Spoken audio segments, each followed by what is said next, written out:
Hello ವೀಕ್ಷಕರೇ, ನಾನು ನಿಮ್ಮ ಶೋಭಾ ಮಾತಾಡ್ತಿರೋದು. ಇವತ್ತು ನಾವು ಪೀನಟ್ಸ್ ಲಡ್ಡು ಮಾಡೋಣ. ಇದಕ್ಕೆ ಬೇಕಾಗುವಂತ ಇಂಗ್ರೀಡಿಯೆಂಟ್ಸ್ ಏನು, ಅದು ಹೆಂಗೆ ಕಟ್ಟೋದೈತಿ ಅಂತ ನಾವು ನೋಡೋಣ. ಓಕೆ, ಬನ್ನಿ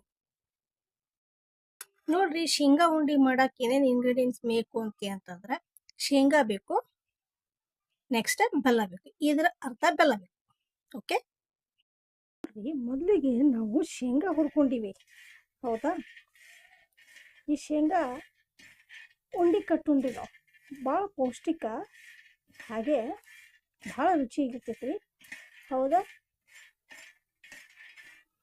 ಶೇಂಗಾ ಮೊದಲು ಹುರ್ಕೊಂಡೇವಿ, ಹುರ್ಕೊಂಡ ಇದ್ರ ಮೇಲಿನ ಸೊಟ್ಟೆ ಎಲ್ಲ ತೆಗಿಯೋಣ. ತಿರ್ಕೊಳ್ಳೋಣ ನಾವು, ಸ್ವಲ್ಪ ಮಿಕ್ಸಿ ಹಾಕೊಂಡು ತಿರ್ಕೊಳ್ಳೋಣ. ಎಲ್ಲ ಶೇಂಗಾ ಪುಡಿಯನ್ನು ನಾವು ಮಾಡ್ಕೊಂಡ್ವಿ, ಹೌದಾ?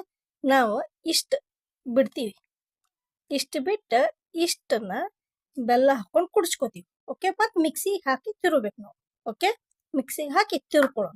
ಓಕೆ, ಶೇಂಗಾ ಪುಡಿ ಏನು ಇಟ್ಕೊಂಡಿದ್ದು ಮಾಡೋದು ಅದು ನೋಡ್ರಿ, ಉಂಡಿ ಕಟ್ಟಾಕತ್ತೀವಿ ನೋಡ್ರಿ. ಈ ರೀತಿ ಉಂಡಿ ಕಟ್ಟಬೇಕು. ಜೊತೆಗೆ ನಾವು ಏನು ಉಳಿಸಿದ್ವಲ್ಲ ಅದನ್ನು ಕೂಡ ಮಿಕ್ಸಿ ಒಳಗೆ ಹಾಕೊಂಡ್ಬಿಡೋದು ನಾವು. ಓಕೆ, ಇದೇನು ಭಾಳ ಕಾಕತ್ತಿತ್ತು ಅಂತಂದ್ರೆ ಅದನ್ನ ಕೂಡ್ಸ್ಕೊಂಡು ಏನ್ ಮಾಡ್ಬೇಕು ನಾವು, ಇದ್ರ ಕಟ್ಟಾಕ ರೆಡಿ ಮಾಡ್ಕೋಬೇಕು. ಹಂಗೆ ನಮ್ದು ಆಳಕ್ಕಾಗಿಲ್ಲ, ಅದಕ್ಕೆ ನಾವ್ ಏನ್ ಮಾಡ್ಬೇಕಾಗೈತಿ, ಈಗ ಇದನ್ನ ಮತ್ತೆ ಮಿಕ್ಸಿಗೆ ಹಾಕೊಂಡು ಇದ್ರ ಜೊತೆಗೆ ಈ ರೀತಿ ಕಟ್ಕೊಂತ ಹೋಗೋಣ. ಓಕೆ, ಇದು ಭಾಳ ಈಸಿ ಕೆಲಸ ನೋಡ್ರಿ. ಉಂಡಿ ಹೆಂಗೆ ಹಾಕೋ ಮಸ್ತ್ ಆಗ್ತಾವಲ್ಲ, ಈ ರೀತಿ ಕಟ್ಕೊಂತ ಹೋಗ್ಬೇಕು. ಓಕೆ, ಲೈಕ್ ಮಾಡ್ರಿ, ಶೇರ್ ಮಾಡ್ರಿ, ಸಬ್ಸ್ಕ್ರೈಬ್ ಮಾಡ್ರಿ ಅಂತ ಕೇಳ್ಕೊಂತ ಮನೆಯಲ್ಲೂ ಕೂಡ ಟ್ರೈ ಮಾಡ್ರಿ. ಭಾಳ ಹೆಲ್ದಿ ಫುಡ್ ಇದೆ ಅಂತ ಹೇಳಿ ಹೇಳ್ತೀವಿ. Okay, thank you very much.